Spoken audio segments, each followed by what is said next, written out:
Colleagues, years of research continue to confirm that solitary confinement causes deep psychological and physical harm, but its use remains common in jails, prisons, and detention facilities across California. AB 280, the California Mandela Act, defines what constitutes solitary confinement and sets much-needed limits on its use based on the United Nations Mandela rules and modern scientific consensus. Recognizing that prolonged solitary confinement is akin to torture, the Mandela Act limits the use of solitary confinement to 15 consecutive days and no more than 45 days within a 180-day period.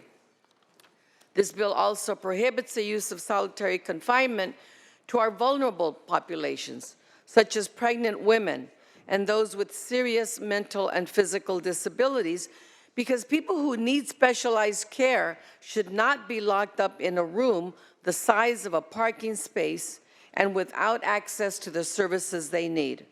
Prior to 2015, thousands of incarcerated individuals were routinely warehoused in cramped, windowless cells for nearly 24 hours a day, often for years on end.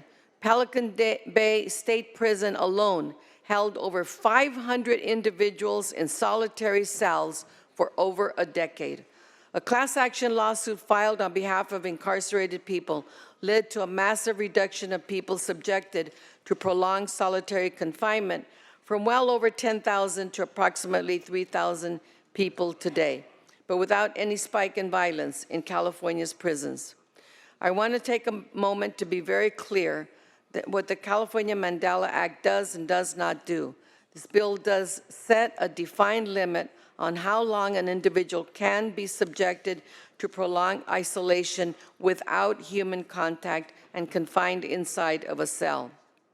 It does not eliminate the ability of a facility to hold someone in an individual cell, either because they need protection or because they may pose a threat to others.